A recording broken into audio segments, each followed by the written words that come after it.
and welcome to another episode of Third Chances. Today, I will be talking to Sally Lotz, and she is fellow Floridian. She's also four-time published author of children's books, runner-up in the Writer's Digest 50th Annual Short Story Contest in 2022. Her most recent book, The Truth is a Lie, love that name, came out in May of 2023 and is based on her real-life experiences of growing up in a cult. As a writing coach, Sally guides her clients through the many phases and facets of writing a book, hosts workshops and mini-masterclasses. She is a frequent podcast guest discussing writing and the writer's struggles in their creative journeys. She calls the Orlando area home when she's not writing or immersed in a book. You can find her at the beach, on a kayak at the springs near her house, in a coffee shop, or caring for her numerous plant babies. That was beautiful. You can tell you are a writer because that was beautifully written. Welcome to my show, Sally. Thank you. I had to cut down a lot. I know, I I had to know. edit. Yeah, well, we will talk in much deeper detail about your life for sure. But yeah, for the beginning, it is good to kind of have an overall feeling about who you are. And this is starting at the end, which I usually start at the beginning, but that book name is really fantastic, brilliant name. How did you come up with that? Thank you. Well, the cult I grew up in, amongst themselves, but not out in the world, they called themselves The Truth.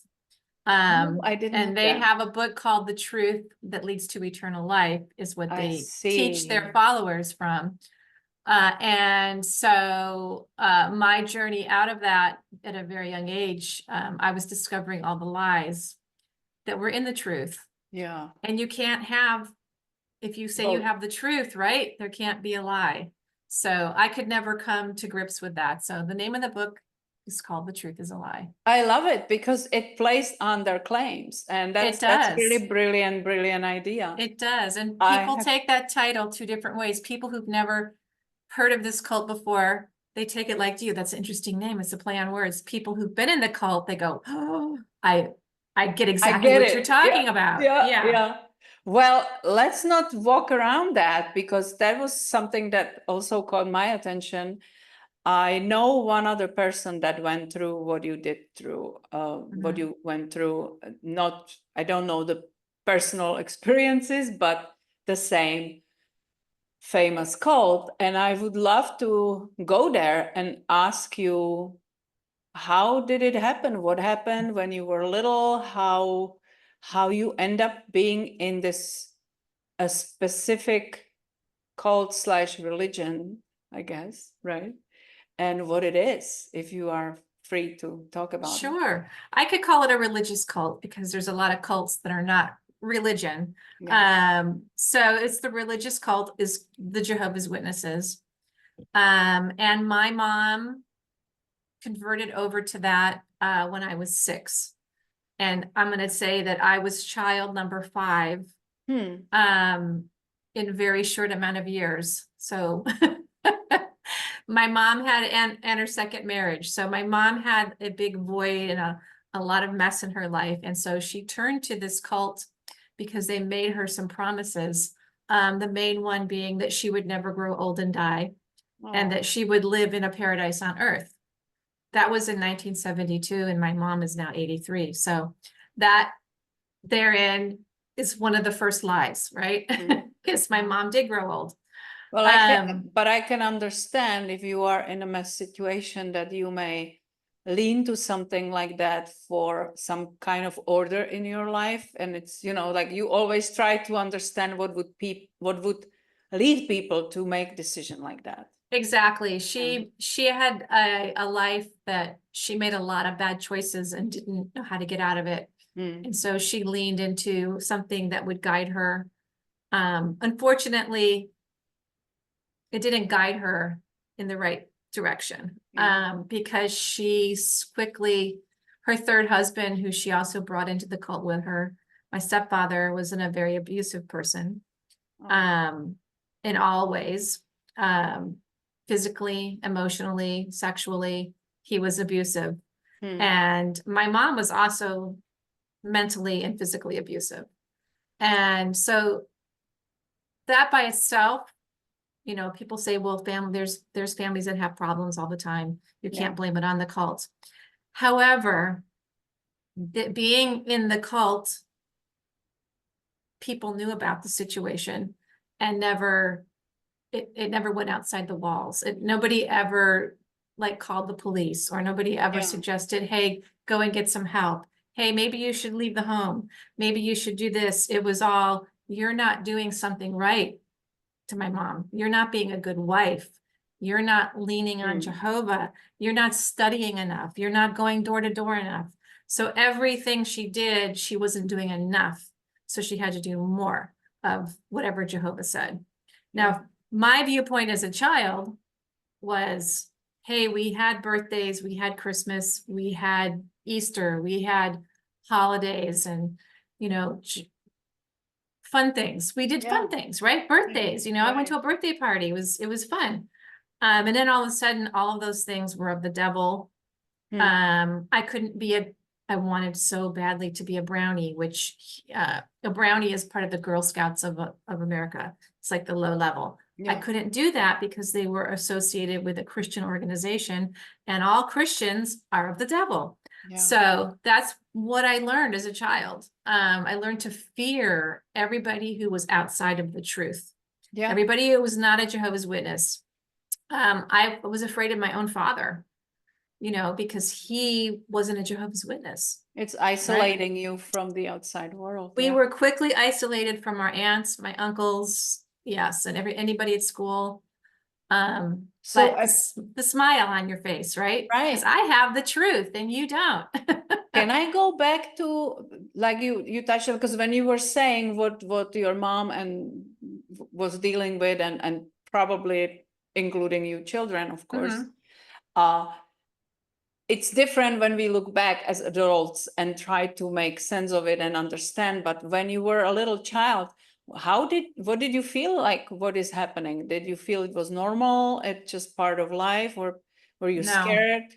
I didn't feel normal. I knew from the start that it was wrong, because what happened was, there was two things that happened. The first thing that happened was, I'm in second grade, and a little friend's mom calls and invites me over for a birthday party.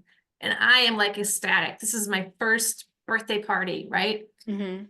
And my mom literally yells at the lady on the phone, she can't come to your birthday party. We're Jehovah's Witnesses, and the birthdays are from the devil. And I was like, that's not right.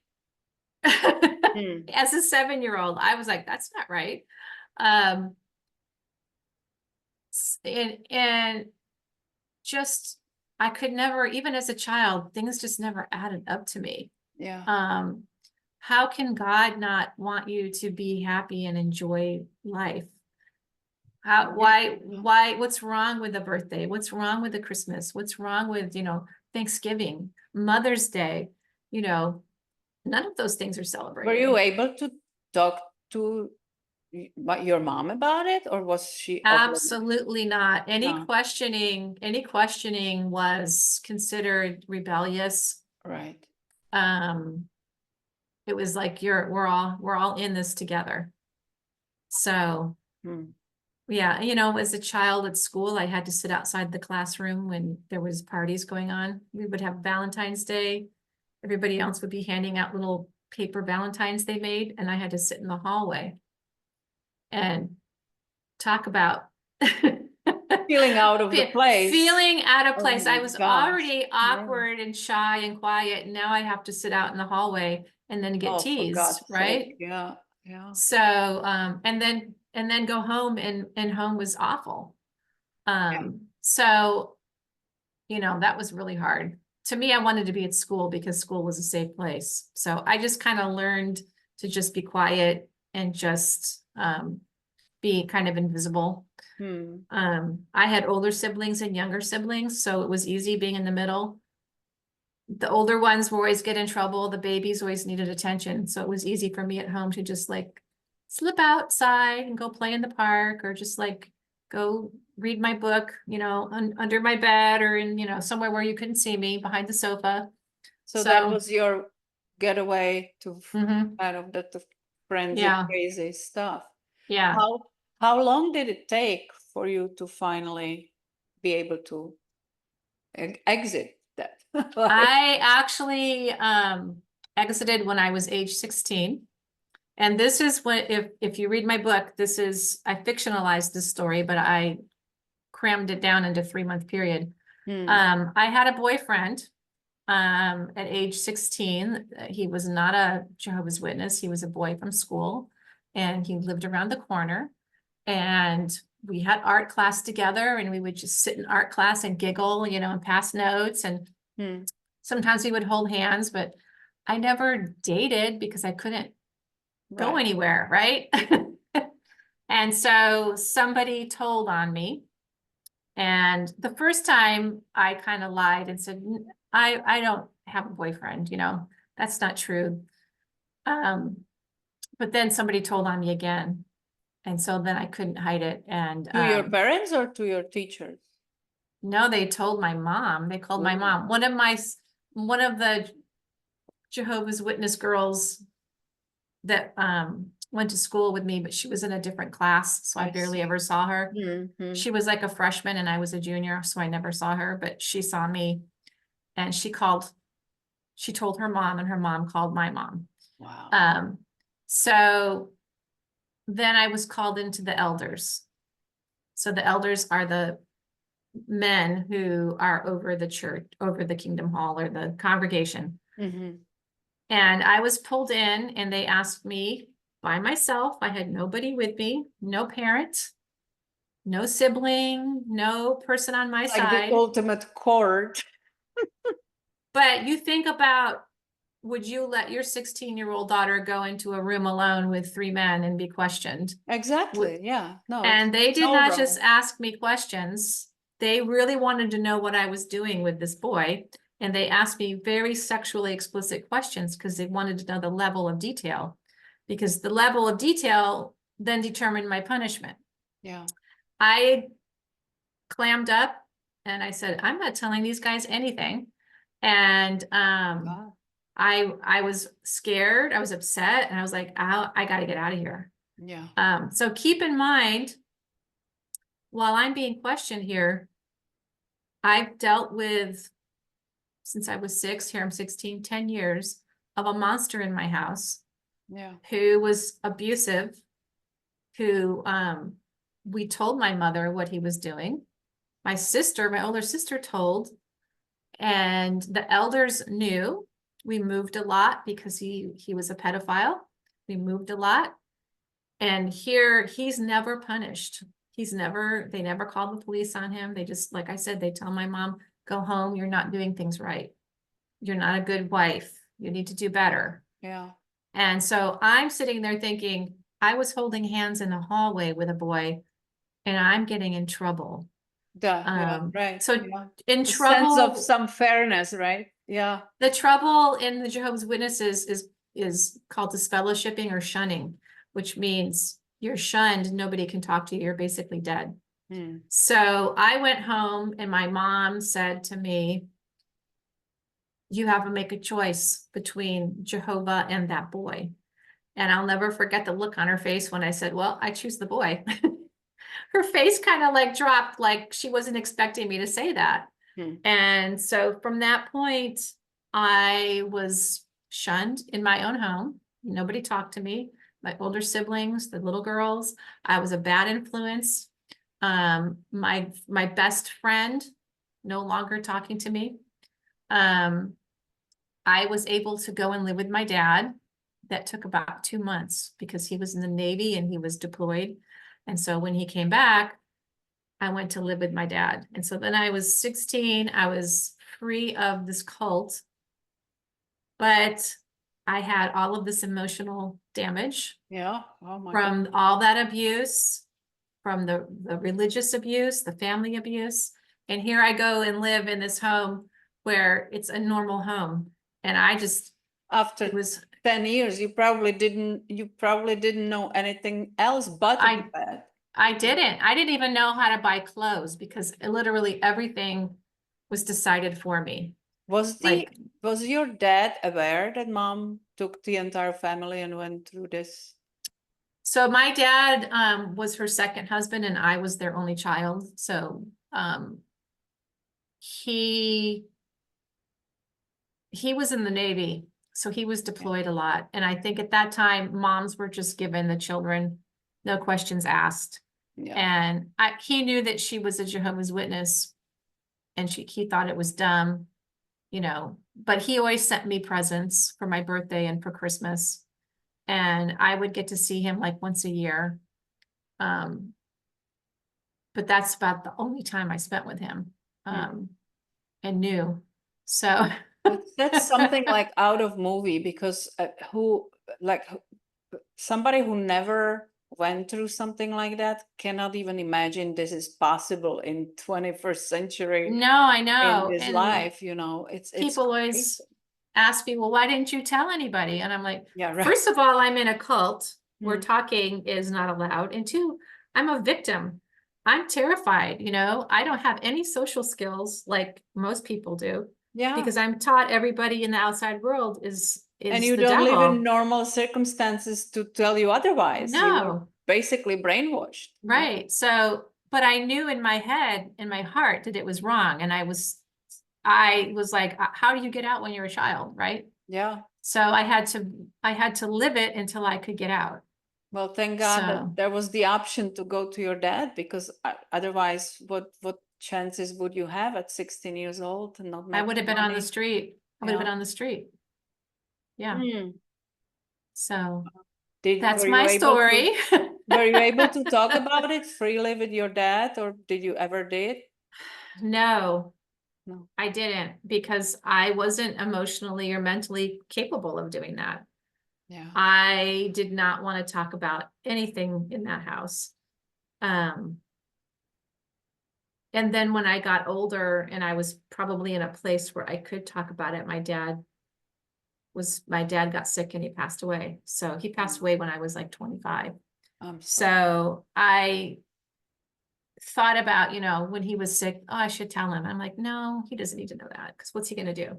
Yeah. You know, it's like, we have a good relationship. Let's just keep it like that. So I didn't tell him. And I feel I'm fine with that, but that's. But you still needed to somehow process all that, possibly in some therapy or somehow. Well, I did go to therapy after my third son was born. I got married when I was 20 and had my third son very early. So I started to have all these weird symptoms, and I didn't know what it was, you know, and then I found out that it was anxiety and depression. And it was so bad at one point I couldn't leave the house. And so that's when I started doing therapy and addressed part of it, but I still didn't address the whole thing, because I have like little compartments of things. So I only addressed the one thing and not the whole problem, because I'm still in denial. Yeah, I'm thinking about how you escaped that life, and you are with your dad and you are 16. So what did you just push it deep down and pretend like it never happened? Yeah. I just said, you know what? That was then. I'm done with that. I have a life now. I can do what I want. I can finish school. I can draw. I can write. I can go play music. I can go to see movies I want to see. You know, I was just excited to be out, you know, and make friends with the people I wanted to be friends with, you know. On one hand, I think that's a winning attitude, because otherwise you would be somewhere in a corner shaking. Yeah. But also, as we know, it needs to be processed somehow, so you don't, push it down somewhere and will pop up somewhere when you least expect it. And that's what it did. But back then we didn't and it was just my dad. So I think if my dad had had a wife, maybe they would have said, you know, maybe she needs to go to some therapy or something. Yeah. But he was very old school. He was a Navy officer. That never occurred to him. Plus, Right. he didn't know, and I didn't share. So Mm. and that's very common. So yeah, I did bury it.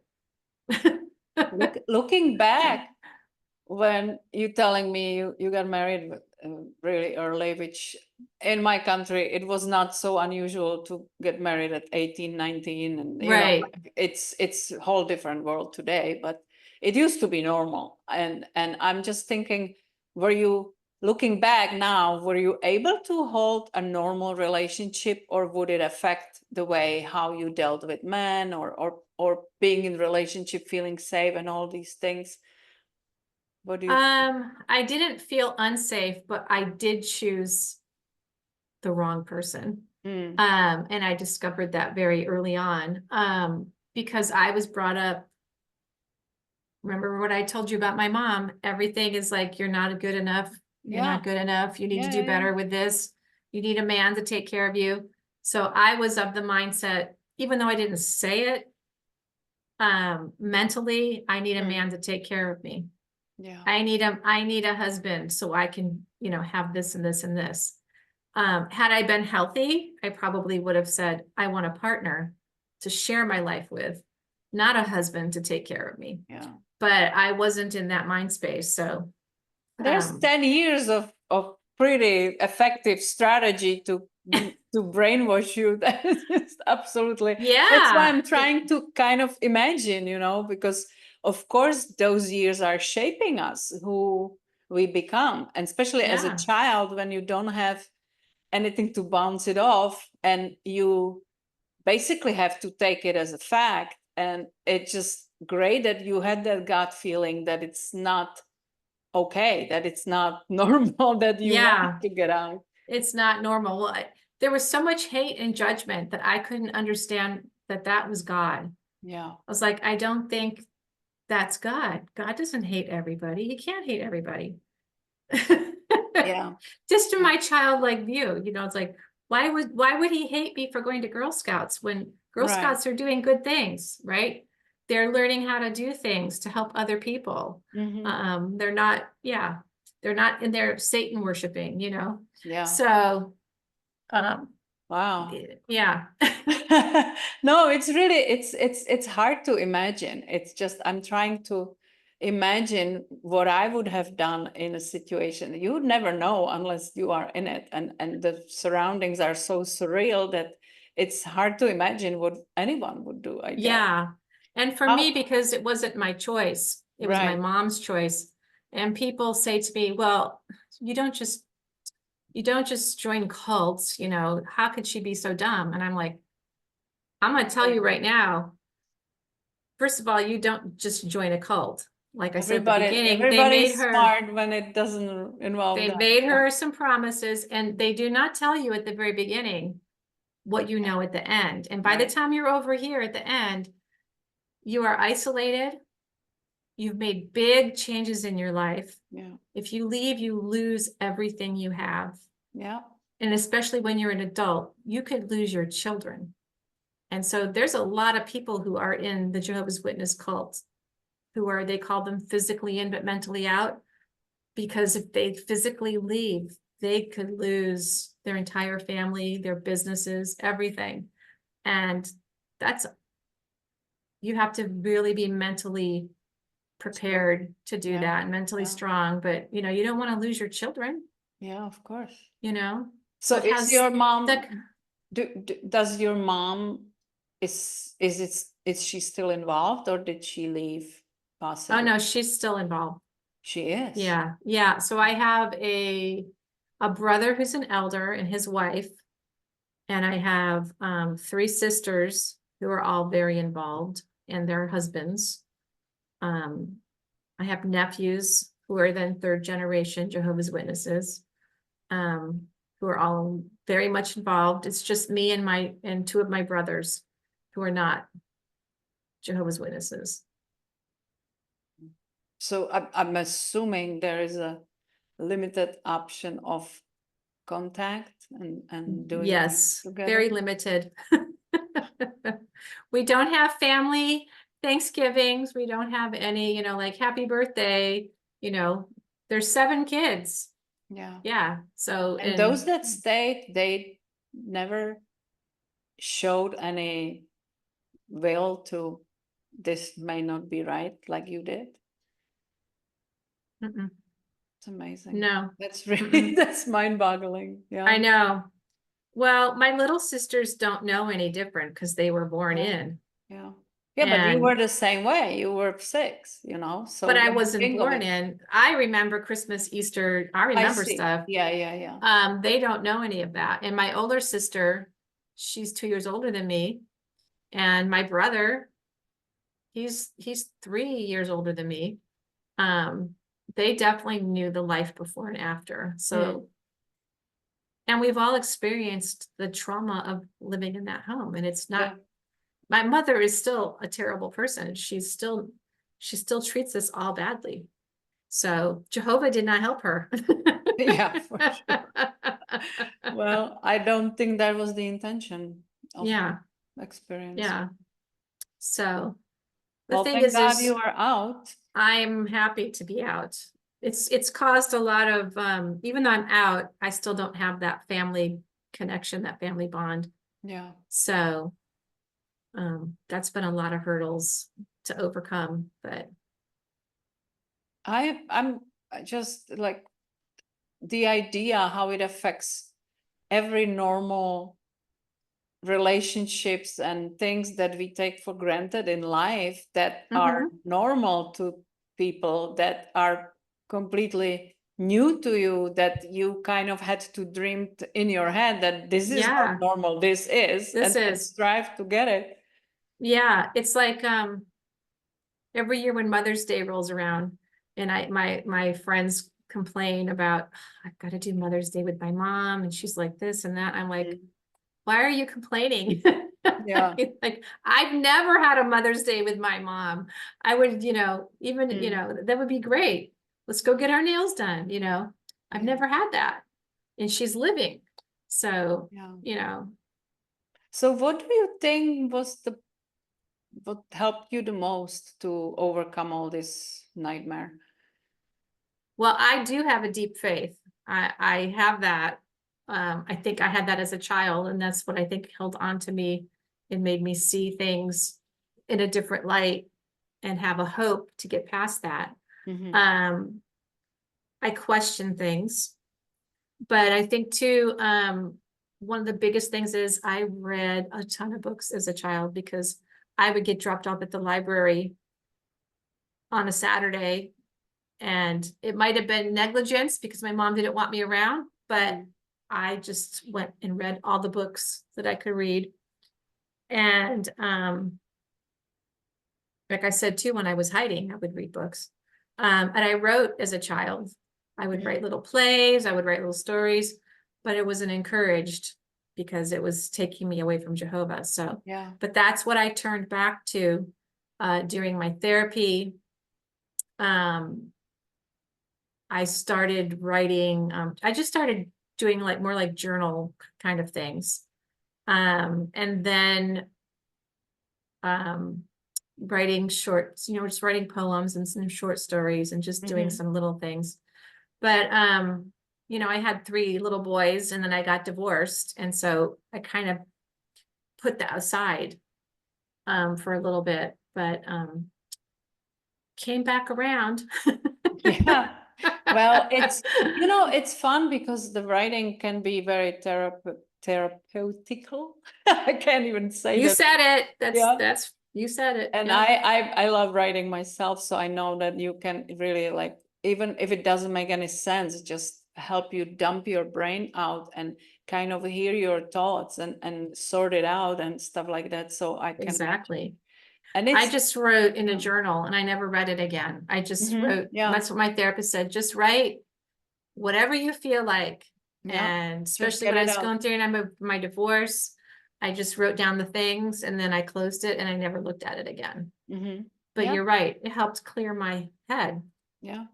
They say it's like brain dump, like you really like just dump your brain, and it's different than saying it aloud, because in writing it's just, and it's for some reason there is a difference between writing it on a computer or writing it by hand. You nailed it right there. I was just gonna say, and that's what I'm working with my clients too, and they're getting stuck. I tell them to write by hand, because what it is that tactile between your brain.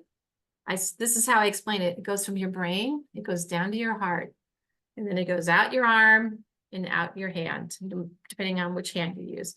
But typing on the computer, it just skips all that, and it's too fast, and you don't get the opportunity to digest it. It's the logic more than heart involved. And, and I think even the fact that the computer will override your mistakes, it takes you out of the flow. It just, you are mechanically doing it. Yeah, it's true. I have such a horrific handwriting that I was always. It's okay. It's okay. It's the hand movement going like that of, versus typing.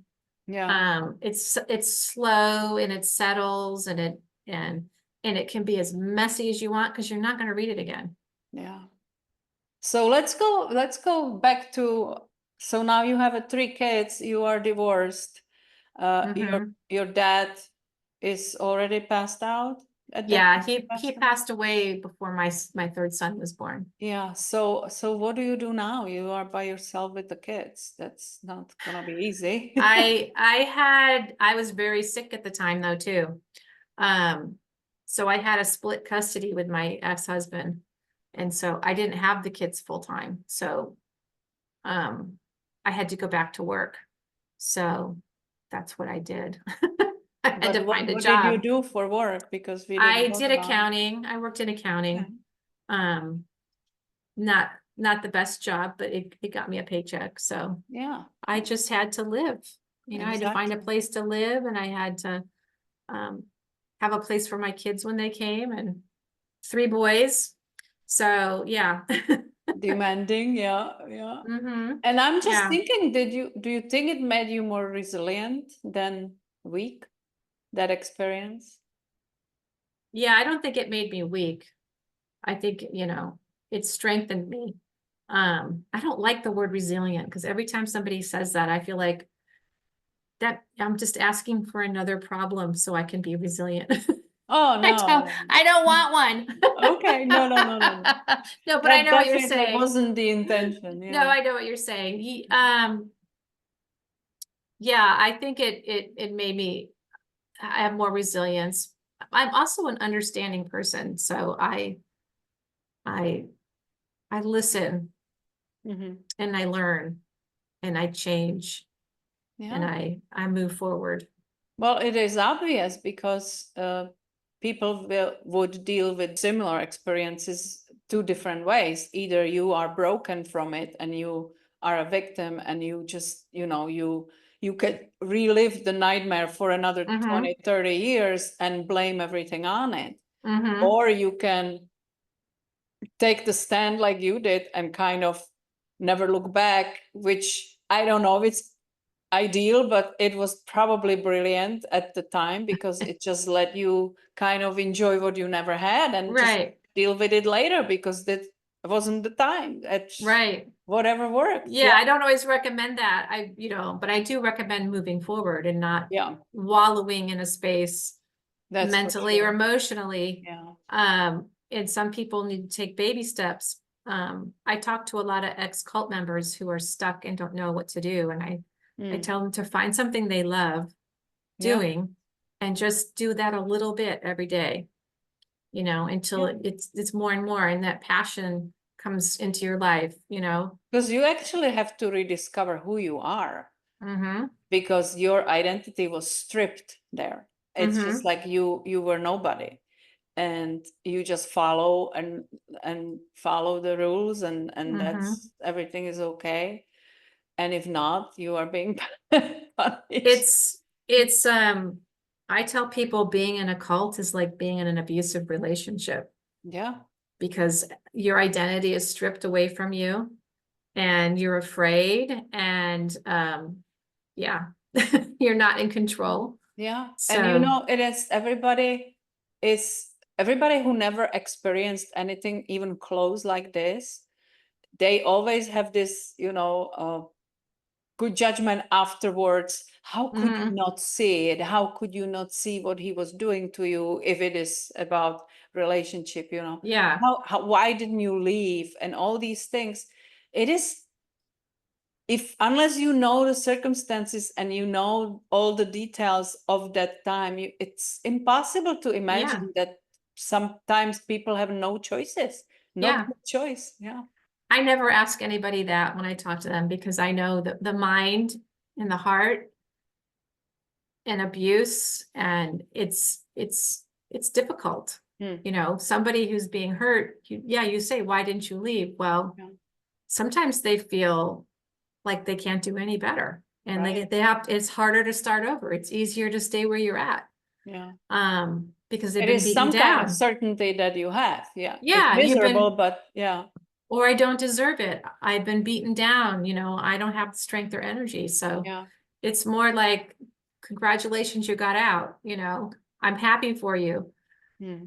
What Yeah. are you No, doing because it now? takes Yeah, everything. Yeah. yeah, yeah. 10 years. Wow. That's a long time.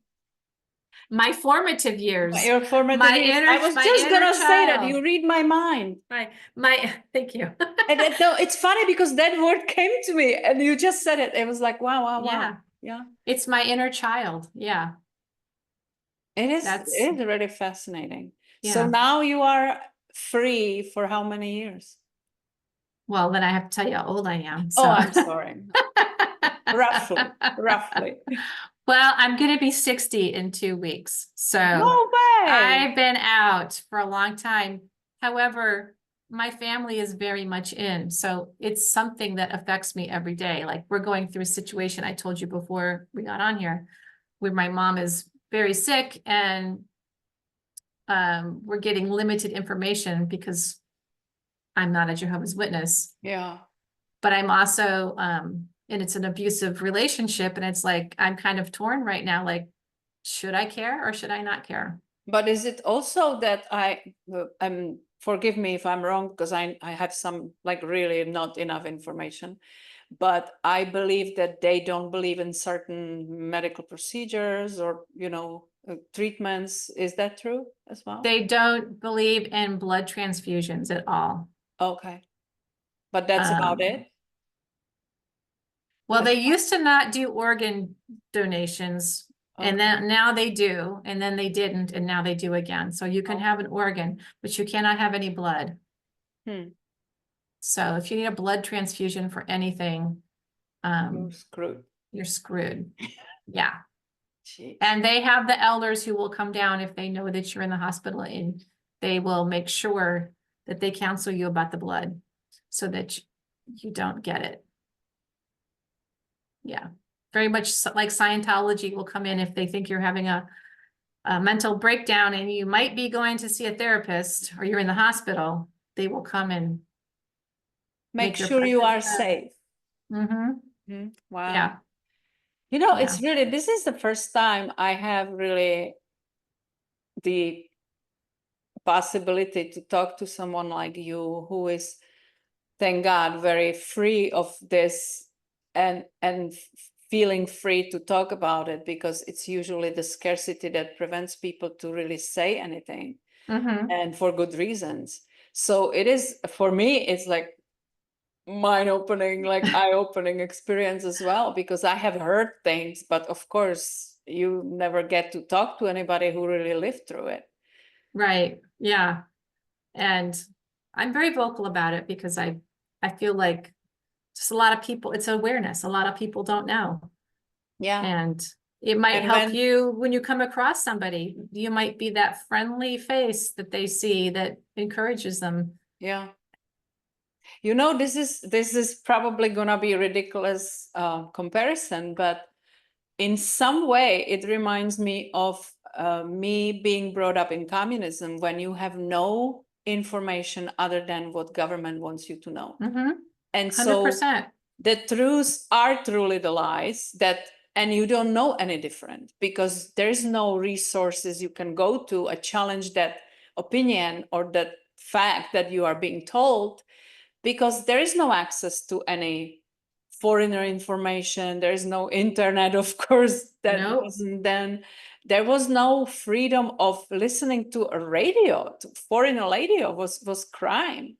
And so people are being kind of like shut down to by scarcity, because if your neighbor got caught listening to Radio Free Europe and they end up in jail, then you will be thinking twice to do the same thing. And that scarcity exists in the cults as well. This is exactly why people silence the opposing view, and suddenly you are like, you have that belief that everybody thinks the same way, and that's the normal, but it's not.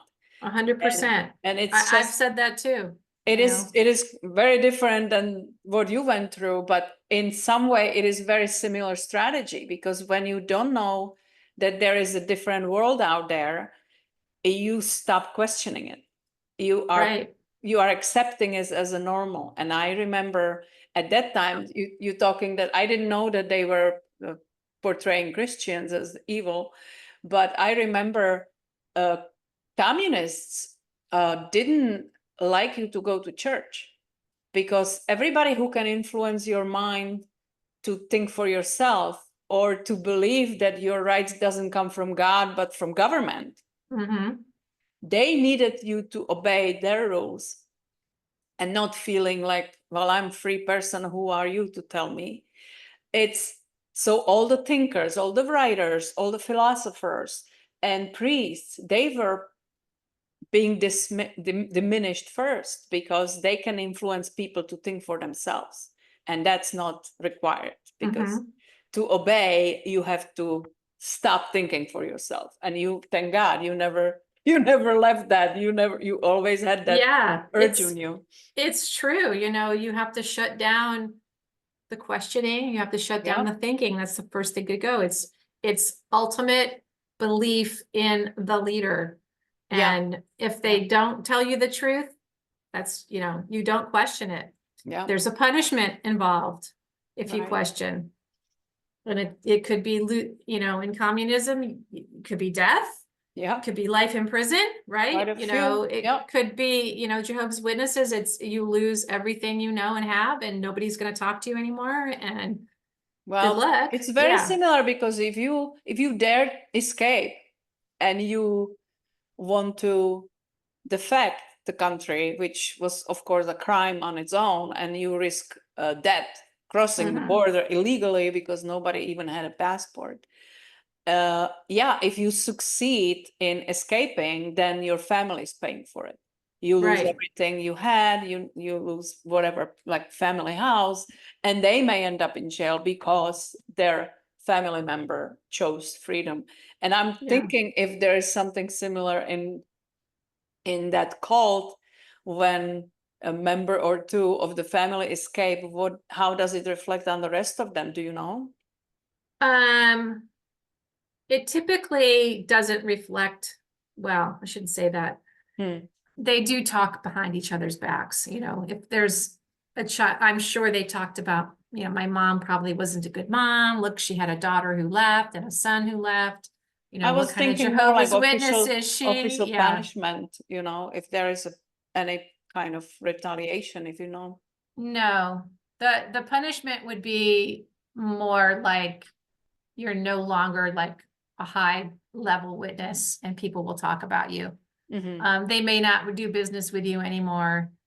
It just may be a little bit harder, but the punishment is mostly on the person who's leaving. So if you are in business, you are predominantly doing business with other members of Jehovah? For the most part, they take on businesses that let them have the freedom to serve Jehovah, because they have to go to 2 meetings a week now. I don't know anything. So they have 2 meetings they have to go to every week. It used to be 3 when I was a kid. And they're like 2 hours long. There's preparation for those. You have to read the material ahead of time. and be prepared to answer questions. There's the door-to-door activity that they do, or now they just stand at carts. Those are all required, and they have a certain amount of time that they have to do that. It's all volunteer. They don't get paid for it. Even the leaders don't get paid for anything. So there's a lot of time involved in being a Jehovah's Witness. It's not like the average Christian. I go to church on Sunday. Yeah. I might hang out with some of my Christian women friends, like we go for a walk, and I do my Bible reading, but nothing is, required of me. Yeah.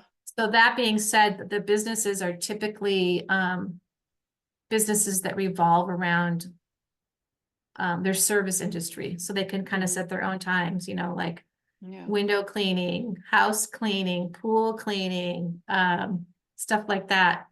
And they do business amongst themselves.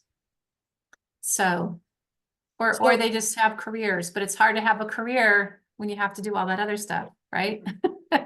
Yeah, I know. That's what I'm thinking. Like, it's Yeah. crazy. This is really like very invasive in your life. There's no, Yeah, and it is your life. Yeah. did you just use it as an example, or are you in fact a Christian now? And No, I am. yeah. Yeah. That didn't prevent you from trusting in. No, I have a good story with my butterfly that I was shown at a very young age because I didn't believe it in the first place. It wasn't my choice.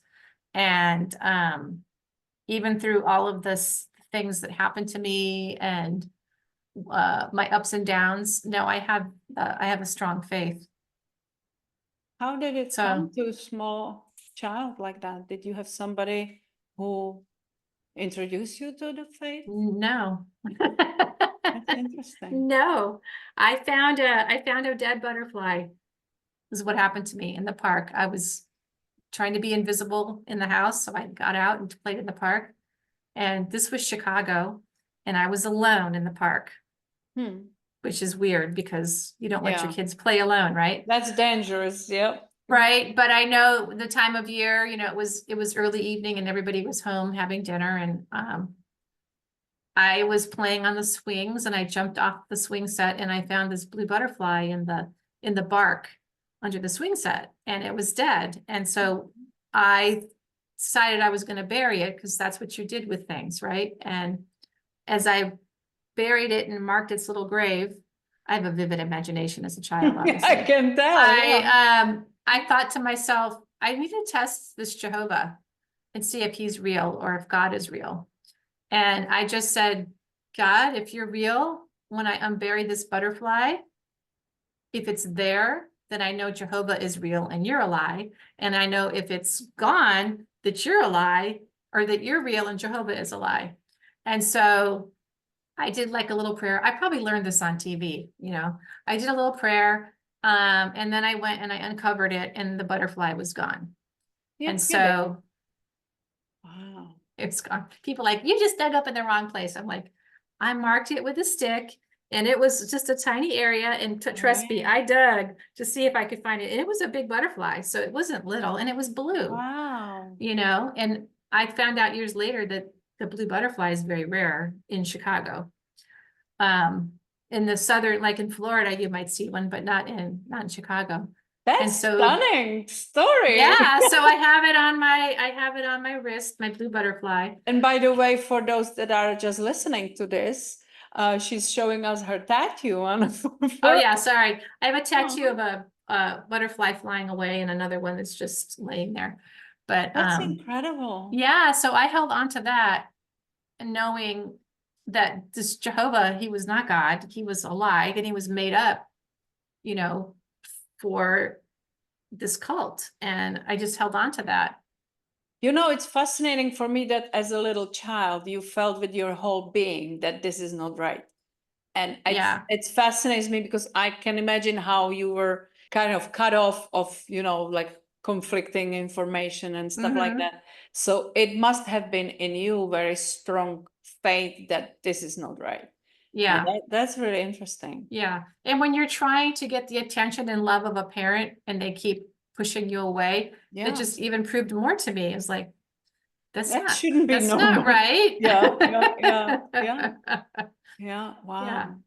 Well, So, enough of that. That's just okay. incredible You can to read my me. whole book. No, but I will. I will definitely buy it. I'm so well, I didn't know until now about the existence of it, but this is Yeah. really fascinating. And I would recommend anybody. This is, you know, this still exists today. And there are people going through it that you may not even know that they have something like that in their life and they don't make free choices for themselves. And it's really, I applaud you that you took the courage and write down your story. And I know you're saying it's not 100%, you know, reality, but it's, I would worry about retaliation too, you know, sometimes it's just really, it's, yeah, hey. Well, my viewpoint was, hey, if they retaliate, then that just means that I wrote the right thing and it's upsetting to them because I'm Absolutely. speaking about them. Yeah. So, And you yeah, have all the rights because it's your story. It's it's your my own story. story. Yeah. Yeah, Yeah. absolutely. Wow. So, okay, so you are accountant and you take care of your kids as much as you can. And so anything else happen in your life that suddenly moved you towards where you are today? Well, I did get married again. And that I was like working towards being a writer at this point. My life was like, okay, I want to be a full-time writer. I was married and I was working a job and I was like, okay, I'm getting closer and closer. And then I found out that my ex-husband at the time, not only was he cheating on me, but he also was a gambler. And he had borrowed a lot of money from people and he'd stolen money from me. And so it quickly severed those ties when I found out this, but that set me back a little bit because I thought I should have known better. You know, here I am, like where I came from, I should have known better. But Yeah, right. I after talking to some very strong women who I met, I want to say powerful, but strong, big in their careers. One was an FBI agent, another one was a movie producer. So, and here I am, just a little accountant, right? And they told me their stories, and I was like, It can okay, happen so to I'm not anyone. alone in this. Absolutely. Yeah. I'm not alone in this. And You went immediately to blaming yourself. oh yeah, because how could I not, right? Yeah. Yeah. I chose him, I married him, you know. Mm. How could I not see the signs? But um, so after I got divorced from him, um, that's what set me on the path to really like my dream to be a writer. And then I started, I moved across country during COVID to be closer to my children. I moved back to Orlando and lower cost of living because I was in California. Yeah. And setting myself up for this life of writing and doing what my passion, where I had a job that I thought this is perfect. It lets me write. I'm getting paid a lot of money. Mm-hmm. And the boss was horrible. He kept calling me at night. He would call me a failure. He would say I was a screw up, you know, all these things. So I just quit. I was like, I'm done. No, It wasn't the best choice, but I was like, you know what? I come from a background where I'm not putting up with this stuff. Yeah. And I just quit and I started my own business the next day. Thank God.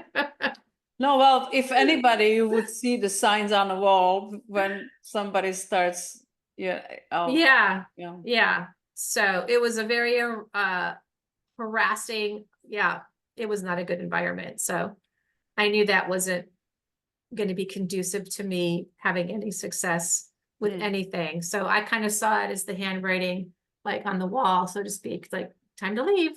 So So yeah, when you so say your own business, what is that business? so I am a book coach now. So I coach, mostly I work with people who have who are purpose driven or mission driven, who want to write their book.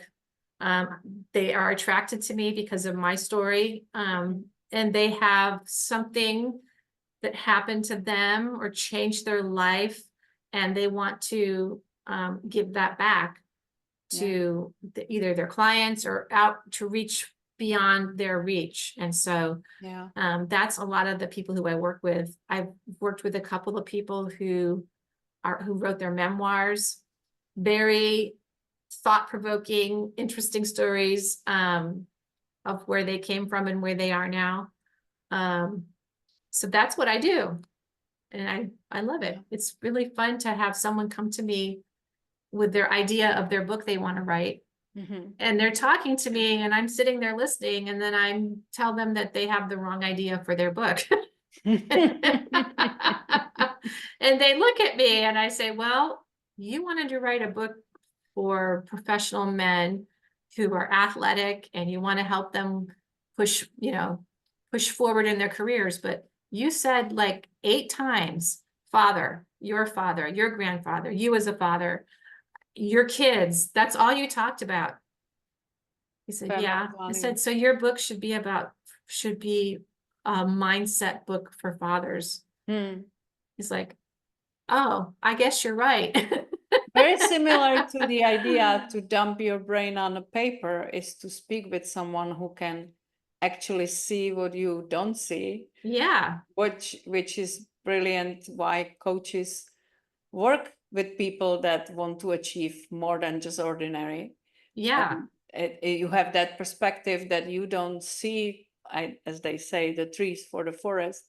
And I love it because I believe everybody has a story in them. And that's part of the reason why I do this podcast. We talk about people that overcame some, in your case, pretty unbelievable stuff. Yeah. And then use that experience to help others to see differently, or to use their bad experiences to empower themselves, or use it for good in the world. And this is brilliant because you love books from the little child every your sanctuary. We have that in common, because I remember I started going to library and getting books before I could read. And my mom was like pulling her hair because I was always coming with like 3, 4, 5 books a week. And I just loved it, and never stopped loving books. And then naturally you start writing better because you are influenced by all those stories. And and I never had also issue with grammar because of that. I had such an easy way in a school that I could look at the text, and if there was grammar mistake, it just jumps at me like visually. Yeah. Like, I didn't have to learn the rules and everything. I just saw it. That's not right. It didn't make sense. Yeah. Yeah. And I think that's from a lot of reading for sure. Yeah. Yeah, it's interesting. And that's what I tell people when they say, well, what should I write? How should I write this? It's, what do you read? What have you read the most of in your life? What do you love? Don't write what other people tell you to write. Yeah.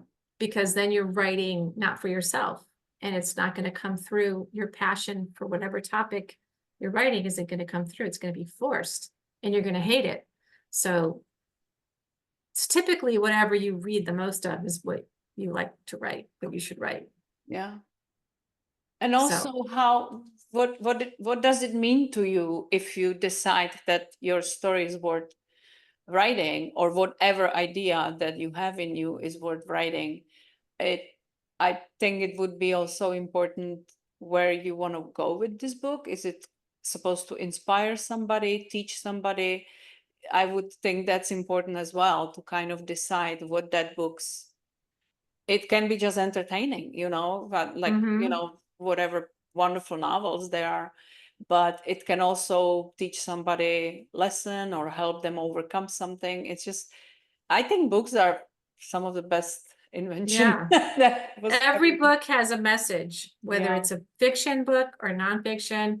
There's a message in there, and it might be an underlying theme that doesn't hit you over the head. But you have to discover that message before you start writing. What's my message? What am I trying to say? And sometimes people don't get that message until they start writing. Or they start talking to me, like I was telling you about that gentleman doing a story about fathers. He had a different message, but that wasn't his passion.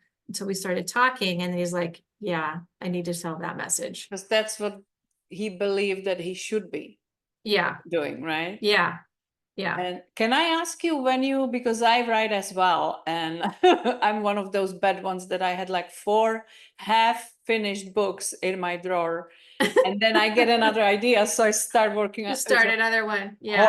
Horrible. I hate it about myself. But I know that one of these days I will go back and finish them because I want to and need to. But if you, when you are working with someone, what is your preferred method of writing? I know some people that they just start writing without any like clear concept in their head, and they just Yeah. go with the flow and then deal with that later.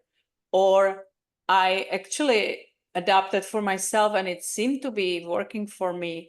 I start thinking about like blueprint, what I want to say in, not that I go down to each chapter or something, but I have some general idea where are we going with this, so I don't get lost in the middle of the story. It's like, where am I going now? Yeah, I Is get it that. is it any preferred method that work for you, or Yeah, how you I work have a with people? preferred method. Some people really like to outline. I don't like to do that. But writing without having a clear path is a disaster, and you end up putting it away because Yeah. you don't have a clear path, right? You're just like, okay, I'm done. So I should say the programs that I work with my clients are a 30 or a 60 or a 90-day program. So they are going to finish their book.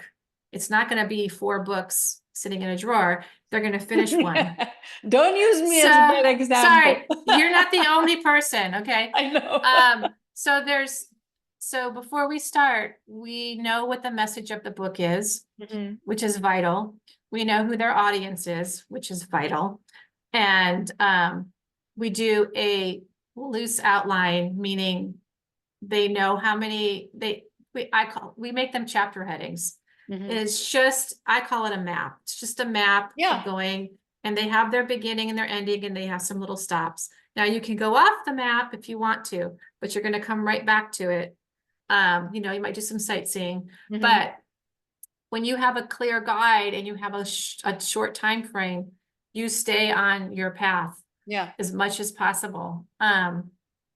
And the reason that we write this fast is because of it's called writing in a season.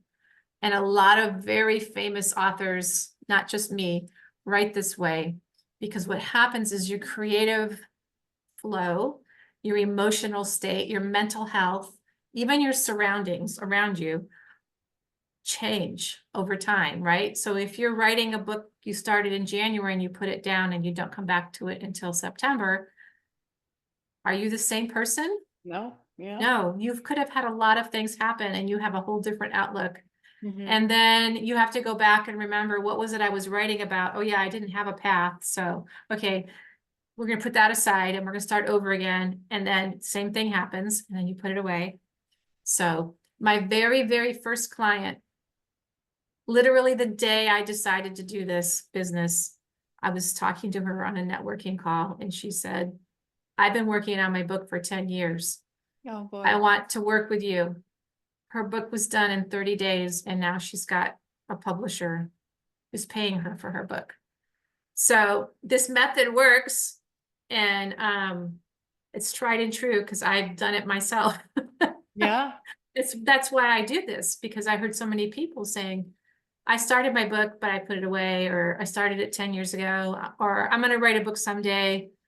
But without any guidance, that someday never comes. That's right. Yeah. So that's why I encourage, and I'm there with my clients. And you are experienced writer yourself, so you know what you're talking about. It's not just some theory that somebody studied how to teach you what to do. She does it. I just do it, and it's not a template, and it's not a video you're going to have to watch. I'm with my clients. I get messages. Oh, my whole manuscript just erased. I was almost done. What do I do? Oh my God. Oh my God. I have salvaged several manuscripts. So that's something I teach my clients too from the very beginning, how to set their stuff up so they don't lose it. It's happened so many times. It's a rookie mistake, but it's devastating. So, For sure. yeah.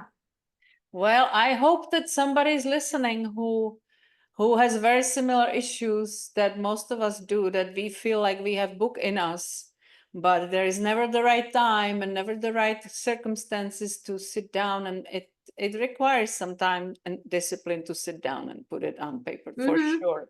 It does. And if you can have, if you really have a deep desire to for it to see the world, I would recommend you reach out to Sally, and she can help you figure it out, what it would mean to really finally have it in your hands and make it finished, and have the influence maybe that you're seeking with that book. Because obviously anybody who can claim who is a published author has immediately bigger credibility than any other, let's say, coach, you know, or somebody. And it's you can get speaking engagement, you can talk to people, and you can be reached out to by a publisher that want to publish your next book with the you know, I forgot the word, when they pay you advance, right? Advance. Yeah, they pay you for your book. You don't pay them for your book. So that's a good way to go. So yeah, there is this world of help that you may not know exists, that can help you take your ideas that are some random, you know, or very strong story that you just don't know how to package, or you feel like you are not a writer, and see it alive, see it in See your it alive. hands. I didn't even mention I have a ghostwriter as part of my help. So the gentleman I was talking to you about earlier, I told him he was writing the wrong book. He's actually using my ghostwriter, and she's writing it. She's interviewing him. And so if you don't know how to write and you don't want to write, there's other options out there. If you have the story that you need to tell, it can be told. I really appreciate that you were open enough to go to your not so pleasant childhood and not so pleasant family life in your early teens, because it may resonate with somebody who believes that who is gonna want to hear my story, you know? And also, when you feel that nobody can understand you because they didn't go through something like that, here you have a person who went through hell and back, and she's not bitter about it, she's not feeling victim about it, and she's using it for good in the world. And I think that's why we instantly liked each other when we first connected. And it's just such a joy to meet people and hear their story, even when they are very unpleasant like yours, and just see that there are different people in the world that go through different stuff, and we just need to be a little kinder to each other, and understand that who knows little what's acts of going on. kindness. Exactly. Little acts of kindness. You never know. Yeah. And so I would encourage everybody, if Sally resonated with you today, with her attitude to life and work and everything that happens, I would encourage you to reach out. And I think you have some word masterclass coming up that you I wanna do. mention? I have two coming up. I have one coming up on the 16th, which is how to discover the message of your book. 16th of September. Sorry. These are both in the evening at 7. And one on the 26th, which I do with my partner. It's called How to Write and Publish Your Book. So we talk about both sides of that, because I discovered a lot of people don't start writing because they don't know what to do when they finish. So I was like, well, let me help you with that. So, and I do others periodically throughout the month, but those two are coming up. And I have a free Get Your Book You're Done call, free Get Your Book Done call. It's no obligation, and we talk, and I can give you some input on your book. Or maybe it's not a book, maybe it's something else. You never know. That's right. Yeah. Yeah, it's true, because sometimes you have some ideas in your head, and if you have nobody expertly running it through, you may never see another solution with that idea or wherever it can lead you. It's always beneficial to talk to somebody who knows what they are talking about, to kind of see it from a different perspective, and you make up your mind if it's right approach for you or not. Oh, But yeah. it's just every time we kind of shut ourselves off, that we know all of it and we are not open to new ideas, I think we are declining, we are not going forward. So I'm loving to meet new people with new ideas, with new different directions of life, and we always learn something new. And what I've learned is we're all the same. Yes, we are. We're all unique, Yeah. but we're still all human. And so we have they'll have a lot in common, more than we think sometimes. So your story might resonate with more people than you think it does. Yeah, because we all think that our story is so unique that it never happened to anybody else. Right. But Or it doesn't matter. Does it right. Or matter? does it matter? Yeah, either Yeah. or. Yeah. So this was beautiful conversation, and I knew, because when we first spoke, it was so easily flowing, and it's just you. Even though I can't possibly relate to what you went through, on some level I could, because I have experienced something completely different, but in many aspects very same. And same for me with you. I Yeah, can't, but I can really understand it if I base it on what because we compare it to, yeah, right, but it's yeah, right. you kind of find that I can feel those feelings of not being able to think and do the things I want to do. yeah. When you say that, I was like, I'm cringing inside. So yeah. That's exactly right. So looking back today, you are, living life that you wanted. You have your own business. The kids, I'm assuming, are grown up, and hopefully, everything is fine there. What biggest message would you think that this, or biggest lesson this taught you, this whole crazy experience? Oh my. That's a big question. I know. Well, my life story has always been the word I told you I hated, persevering. But that's what it's been. It's been taking little steps towards my dream of what I want to do, and getting there and enjoying it and not complaining and being joyful and having gratitude along the way, even for the bad things that happen. Yeah. Yeah, everything happens for a reason. It might change your life in a path that you never thought you were going to go down. So you just need to be joyful, grateful, and keep learning as you're moving forward. Yeah. Don't be stagnant. I think that's just about recipe for happy life. Yeah. That and a good glass of wine. Yeah. I Well, forgot my wine. I would definitely not disagree there. Yeah. Yeah, no, Sally, this was such a pleasure to meet with you and hear your story. And I hope it will resonate with many people that may have no idea what it feels like me, or maybe they went through something similar, but it doesn't define you. That no matter what happened in life, what I love about it is, like, today is another day, and you can start writing different story. And that's literally what we talk about today. A whole new chapter every day. That's right. It's never who you are, it's who you decide to be going forward. And that, I think you showed it to the world, that no matter what, you can be your own person, and you can have your own choices, because after all, we are still free people. That's right. Yeah. That's right. Thank you for so having much. me. Thank you so much. This was fun. And if somebody wants to reach out, you will be sending me some. I will. It's easy to find me. It's just my name. It's my website, Sally Lotz, Lotz. If you put that in there, Okay. I'll come up. There's a contact form right there. They can book a free call with me right there. Okay. Super easy. Yeah. and you I'm all decide about if easy. it's right for you or not. Yeah. Yeah. If you want to sit on that book for another 5 years or 10, or you want to actually have it done. Yeah. I was All gonna right. say you don't know what's gonna happen tomorrow. So I always say, you know, if you have the idea, Yeah, the thought came to you, there's a reason and you should listen. true. And the tomorrow is never guaranteed for any of us. That's right. So, Sally, thank you so much.